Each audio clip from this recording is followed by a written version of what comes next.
ವಿವಿಧ ಭಾರತಿ ಆಕಾಶವಾಣಿ ಬೆಂಗಳೂರು ಕೇಂದ್ರದ ವಾಣಿಜ್ಯ ವಿಭಾಗ ನಂದನ ವಿಶೇಷ ಕಾರ್ಯಕ್ರಮ. ಬದುಕು ಜಟಕಾ ಬಂಡಿ, ವಿಧಿ ಅದರ ಸಾಹೇಬ, ಕುದುರೆ ನೀನ್, ಅವನು ಪೇಳ್ದಂತೆ ಪಯಣಿಗರು, ಮದುವೆಗೋ ಮಸಣಕೋ ಹೋಗಿಂದ ಕಡೆ ಹೋಗೋ, ಪದಕುಸಿಯೇ ನೆಲೆಬಹುದು ಮಂಕುತಿಮ್ಮ. ಡಿವಿಜಿಯವರ ಈ ಮಾತು ಅದೆಷ್ಟು ಸತ್ಯ. ಕೇಳುಗರೆ, ಖ್ಯಾತ ನಟ ನಿರ್ದೇಶಕರಾಗಿದ್ದ ಶಂಕರ್ನಾಗ್ ಅವರು ವಿಧಿಯ ಕ್ರೂರ ಕರಾಳ ಕೃತ್ಯಕ್ಕೆ ತುತ್ತಾಗಿ ಈಗ ನಮ್ಮೊಂದಿಗೆ ಇಲ್ಲದಿದ್ದರೂ ಅವರ ಧ್ವನಿ ಮಾತ್ರ ನಮ್ಮೊಂದಿಗೆ ಇದೆ. ದಿವಂಗತ ಶಂಕರ್ನಾಗ್ ಅವರು ಈ ಹಿಂದೆ ಅಂದರೆ 1988 ಜುಲೈ ತಿಂಗಳಿನಲ್ಲಿ ನಮ್ಮ ನಿಲಯದಿಂದ ವಿಶೇಷ ಕಾರ್ಯಕ್ರಮವನ್ನು ನಡೆಸಿಕೊಟ್ಟಿದ್ದರು. ನಮ್ಮ ಅಸಂಖ್ಯಾತ ಕೇಳುಗರ ಕೋರಿಕೆ ಮೇರೆಗೆ ಆ ಕಾರ್ಯಕ್ರಮವನ್ನು ಈಗ ಮತ್ತೆ ಪ್ರಸಾರ ಮಾಡುತ್ತಿದ್ದೇವೆ.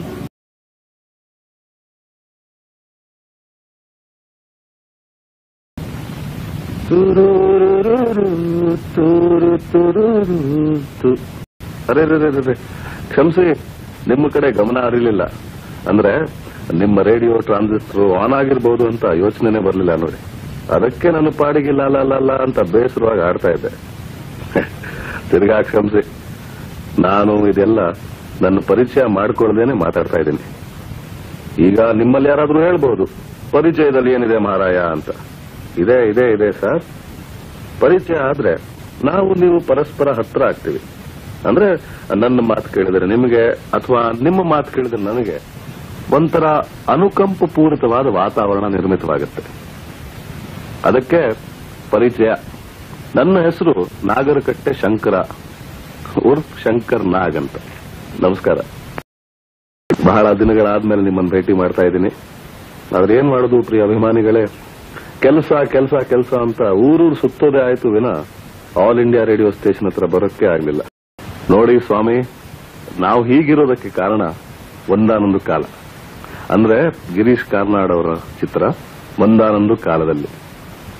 ಆ ಒಂದಾನೊಂದು ಕಾಲದಲ್ಲಿ ಅಂದ್ರೆ ಆ ಸಿನಿಮಾದಲ್ಲಿ ಕೆಲಸ ಮಾಡೋ ಅವಕಾಶ ಸಿಗೋ ಮುಂಚೆ ನಾನು ಬಹಳಷ್ಟು ನಾಟಕಗಳಲ್ಲಿ ಕೆಲಸ ಮಾಡ್ತಾ ಇದ್ದೆ.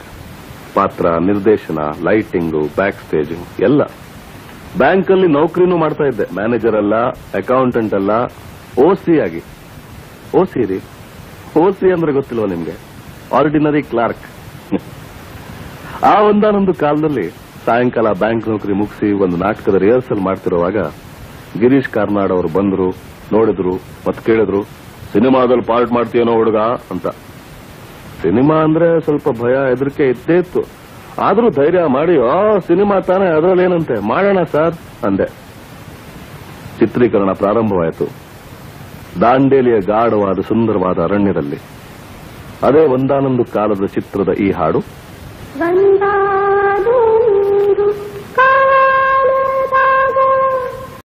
ಒಂದಾನೊಂದು ಕಾಲದಲ್ಲಿ ಚಿತ್ರೀಕರಣ ಮುಗಿತು, ಡಬ್ಬಿಂಗೂ ಆಯಿತು, ಫಸ್ಟ್ ಪ್ರಿಂಟು ಆಚೆ ಬಂತು. ಸುತ್ತಮುತ್ತಿರೋ ಸ್ವಲ್ಪ ಜನಗಳು ಅಂದ್ರೆ ಪ್ರಿವ್ಯೂ ನೋಡಿದವರು, ಪರವಾಗಿಲ್ವೇ ಹುಡುಗ ಸುಮಾರಾಗಿ ಅಭಿನಯ ಮಾಡ್ತಾನೆ ಅಂದ್ರು. ಈ ಮಾತು ಕೇಳಿದ್ದ ಕ್ಷಣ ನನ್ನ ಈ ಹುಬ್ಬು ತಲೆ ಕೂದಲಿಗೆ ಎಗರಿ ಸಿಕ್ಕಾಕೊಂಡ್ಬಿಡ್ತು. ಇನ್ಶಾರ್ಟ್ ಸಿನಿಮಾ ಆಕ್ಟರ್ ಆಗ್ತೀನಿ ಅಂತ ನಾನು ಕನಸಲ್ಲೂ ನೆನ್ಕೊಂಡಿರ್ಲಿಲ್ಲ. ರಜತ ಪರದೆ ಮೇಲೆ ಮೊದಲನೇ ಸಲ ನನ್ನನ್ನೇ ನಾನು ನೋಡಿದಾಗ ಒಂಥರ ಅನ್ನಿಸ್ತು. ಅಲ್ಲ, ಇದು ಯಾಕೆ ನನ್ನ ಮುಗ ಹೀಗೆ ಕಾಣಿಸ್ತಾ ಇದೆ, ಅದ್ಯಾಕೆ ನಡೆಯುವಾಗ ನನ್ನ ಕೈ ವಂಕ್ ವಂಕ್ ಆಗಿ ಎಲ್ಲೆಲ್ಲೋ ಹೋಗುತ್ತೆ, ಎಕ್ಸೆಟ್ರಾ ಎಕ್ಸೆಟ್ರಾ. ಇಂಥ ಯೋಚನೆ ಇರುವಾಗ ಅಬ್ಬಯ್ಯ ನಾಯ್ಡು ಅವ್ರ ಕಣ್ಣು ನನ್ನ ಮೇಲೆ ಬಿತ್ತು. ಮತ್ತೆ ಸೀತಾರಾಮು ಈ ಚಿತ್ರದಲ್ಲಿ ಅಭಿನಯ ಮಾಡಕ್ಕೆ ಅವ್ರು ದೊಡ್ಡ ಮನಸ್ಸು ಮಾಡಿ ನನಗೊಂದು ಅವಕಾಶ ಕೊಟ್ಟರು. ಈ ಹಾಡಿನ ಚಿತ್ರೀಕರಣ ಮುಗಿಯುವಷ್ಟರಲ್ಲಿ ನಿಂತೋಗಿರೋ ನನ್ನ ಹೃದಯ ಆಚೆನೆ ಬಂದ್ಬಿಡ್ತು ಅಂದ್ರೆ ಅತಿಶಯೋಕ್ತಿ ಆಗ್ಲಾರ್ದು. ಯಾಕೆಂದ್ರೆ ಚಿತ್ರೀಕರಣದ ಮುಂಚೆ ನಾನು ಎಲ್ಲೂ ಸ್ಕ್ರೀನ್ ಮೇಲೆ ಹಾಡಿರ್ಲಿಲ್ಲ. ಡಾನ್ಸ್ ಅಂದ್ರೆ ಏನು ಅಂತ ಅದಕ್ಕೆ ಮುಂಚೆನೆ ಗೊತ್ತಿರಲಿಲ್ಲ. ಡೈರೆಕ್ಟರ್ ಸೋಮಶೇಖರ್ ಅವರು, ಡಾನ್ಸ್ ಮಾಸ್ಟರ್ ಉಡುಪಿ ಜಯರಾಮ್ ಅವರು ಆಕ್ಷನ್ ಅಂದ್ರು, ದಿದಿತೈ ಸ್ಟೆಪ್ ಹಾಕೋ ಅಂದ್ರು. ನಾನು ಪ್ರಯತ್ನ ಮಾಡಿದೆ. ಆದ್ರೆ ಕೈ ಬರ್ಬೇಕಾದ ಜಾಗದಲ್ಲಿ ಧೀ ಬರ್ತಾ ಇತ್ತು, ಕಾಲು ಸರಿ ಬಿದ್ರೆ ಕೈ ಎಲ್ಲೆಲ್ಲೂ ಹೋಗ್ತಾ ಇತ್ತು. ಕೊನೆಗೆ ಸುಸ್ತಾಗಿ ಒಂದು ಮೂಲೆಯಲ್ಲಿ ಹೋಗಿ ಸಿಗರೆಟ್ ಸೇರ್ತಾ ಕೂತ್ಕೊಂಡ್ಬಿಟ್ಟೆ. ಆಗ ಆ ಚಿತ್ರದ ನಾಯಕಿ ಮಂಜುಳಾ ಬಂದ್ರು, ಧೈರ್ಯ ಕೊಟ್ರು. ಮೊದಲನೇ ಸಲ ಆಗತ್ತೆ ಬಿಡಿ, ನನ್ನ ಜೊತೆ ಎಲ್ಲ ಸ್ಟೆಪ್ ಒಂದ್ಸಲ ನೀವು ಹಾಕಿ ನೋಡಿ, ಎಲ್ಲ ಸರಿ ಹೋಗುತ್ತೆ, ಬನ್ನಿ ಅಂದ್ರು. ಅವರ ಆ ಪ್ರೋತ್ಸಾಹ, ಆ ಸಹಾಯ ನಾನು ಎಂದೂ ಮರೆಯೋ ಹಾಗಿಲ್ಲ. ಆ ಚಿತ್ರ ಬಿಡುಗಡೆ ಆದ ನಂತರ ಮಂಜುಳಾ ಅವ್ರ ಜೊತೆಲಿ ಎಷ್ಟೋ ಚಿತ್ರಗಳಲ್ಲಿ ಅಭಿನಯಿಸುವ ಅವಕಾಶ ನನಗೆ ಸಿಕ್ತು. ಆದ್ರೆ ಇವತ್ತು ದುಃಖ ಒಂದೇ, ಈ ಒಳ್ಳೆ ಕಾಲ ಜೊತೆಯಲ್ಲಿ ಕಳೆಯೋಣ ಅಂದ್ರೆ ಮಂಜುಳಾ ಅವರು ನಮ್ಮ ಜೊತೆಯಲ್ಲಿಲ್ಲ.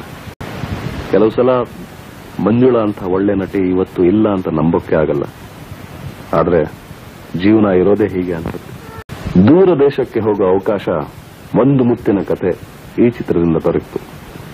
2 ಕಾರಣಗಳಿಂದ. ಸಮುದ್ರದ ಆಳಕ್ಕೆ ಹೋಗಿ ಅಂದ್ರೆ ಅಂಡರ್ ವಾಟರ್ ಹೋಗಿ ಚಿತ್ರೀಕರಣ ಮಾಡಬೇಕಾಗಿತ್ತು. 2ನೇದು ನೀರಲ್ಲಿ ಆಕ್ಸಿಜನ್ ಮಾಸ್ಕ್ ಅಥವಾ ಯಾವ ಸಹಾಯ ಇಲ್ಲದೆ ಚಿತ್ರೀಕರಣ ಮಾಡಬೇಕಾಗಿತ್ತು. ಸ್ವಲ್ಪ ಕಷ್ಟನೇ ಆಯ್ತು. ಕೊನೆಗೂ ಕೆನಡಾಗೆ ಹೋಗಿ ಕ್ಯಾಮೆರಾ ತಂದು ಲಂಡನ್ಗೆ ಹೋಗಿ ಒಂದು ಆಕ್ಟೋಪಸ್ ಮಾಡಿಸಿ ಮಾಲ್ಡೀವ್ಸ್ಗೆ ಹೋಗಿ ಜರ್ಮನ್ ಕ್ಯಾಮರಾಮ್ಯಾನ್ ಇಟ್ಕೊಂಡು ಅಂಡರ್ ವಾಟರ್ ಶೂಟಿಂಗ್ ಮಾಡಿದ್ವಿ. ಈ ಹಾಡಿನ ರೆಕಾರ್ಡಿಂಗು ಬೆಂಗಳೂರಿನ ನಮ್ಮ ಸ್ಟುಡಿಯೋಲೇ ಆಯ್ತು. ಅದಕ್ಕೆ ಮುಂಚೆ ನಾವು ಸಿನಿಮಾ ಹಾಡುಗಳು ಅಥವಾ ಬ್ಯಾಕ್ ಗ್ರೌಂಡ್ ಮ್ಯೂಸಿಕ್ ರೆಕಾರ್ಡ್ ಮಾಡಬೇಕು ಅಂದ್ರೆ ಮದ್ರಾಸು ಅಥವಾ ಬಾಂಬೆಗೆ ಹೋಗಿ ಮಾಡಬೇಕಾಗಿತ್ತು. ಯಾಕಂದ್ರೆ ಆ ರೆಕಾರ್ಡಿಂಗ್ ಸೌಲಭ್ಯಗಳು ನಮ್ಮ ಕರ್ನಾಟಕದಲ್ಲಿ ಇರಲಿಲ್ಲ ಅಂತ. ಅದಕ್ಕೆ ಪ್ರತಿ ಸಲ ಮದ್ರಾಸು ಅಥವಾ ಬಾಂಬೆಗೆ ಹೋಗಿ ತಿಂಗಳಾನ್ಗಟ್ಲೆ ಲೈನ್ ನಲ್ಲಿ ನಿಂತ್ಕೊಂಡು ನಮಸ್ಕಾರ ಸರ್ ಅಂತ ಮಸ್ಕಾ ಹೊಡೆದು ರೆಕಾರ್ಡಿಂಗ್ ಮಾಡಬೇಕಾಗಿತ್ತು.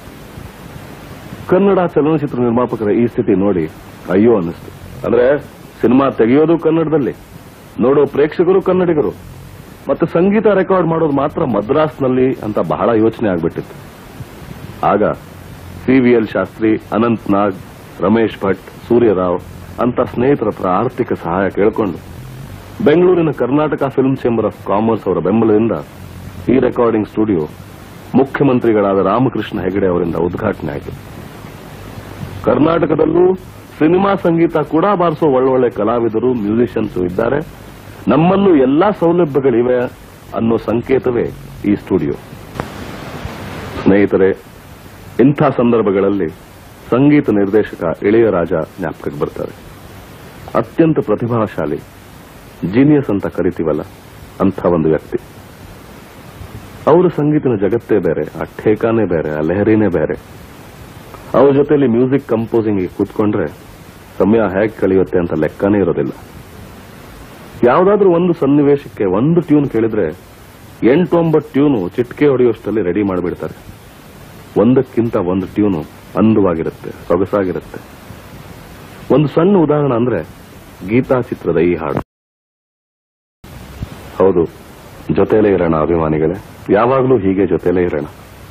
ಆದ್ರೆ ಇದಕ್ಕೆ ನಿಮ್ಮ ಸಹಕಾರ, ಸಹಯೋಗ ಅತ್ಯಗತ್ಯ.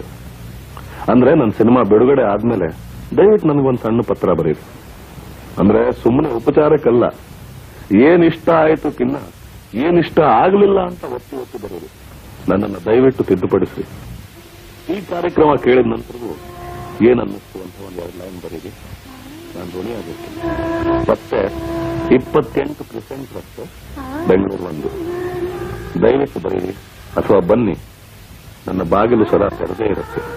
ಏನಪ್ಪ ಶಂಕರ್ನಾಗ, ಆವಾಗಲಿಂದ ಯಾವುದೋ ಒಬಿರಾಯನ ಕಾಲದ ಹಳೆ ರೆಕಾರ್ಡೇ ಬಾರಿಸ್ತಾ ಇದೆಯಲ್ಲ ಅಂತ ನನ್ನ ತರುಣ ಸ್ನೇಹಿತರು ಹೇಳಬಹುದು.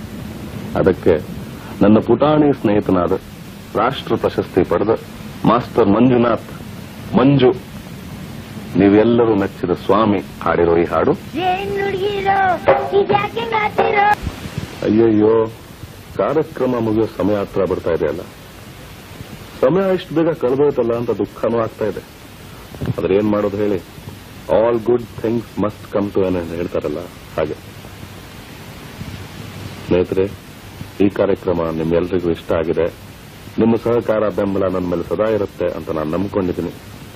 ಅಂದ್ರೆ ನಾನು ಹೇಗೆ ಇದ್ರು, ಅಂದ್ರೆ ಕೋಪ, ತಾಪ, ಪ್ರೇಮ, ಈಗೋ ಎಲ್ಲ ಇದೆ ನನ್ನಲ್ಲಿ. ಆದ್ರೆ ದಯವಿಟ್ಟು ನನ್ನನ್ನು ಸ್ವೀಕರಿಸಿ, ದಯವಿಟ್ಟು ಸ್ವೀಕರಿಸಿ. ಯಾಕಂದ್ರೆ ಬೇರೆ ದಾರಿನೇ ಇಲ್ಲ. ನಮಸ್ಕಾರ, ಬರ್ತೀನಿ.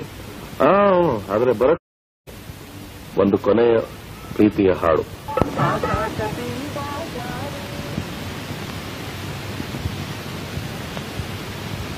ದಿವಂಗತ ನಟ ನಿರ್ದೇಶಕ ಶಂಕರ್ನಾಗ್ ಅವರು ಈ ಹಿಂದೆ ನಡೆಸಿಕೊಟ್ಟಿದ್ದ ವಿಶೇಷ ಕಾರ್ಯಕ್ರಮದ ಧ್ವನಿಮುದ್ರಣವನ್ನು ಇದುವರೆಗೆ ಕೇಳಿದಿರಿ.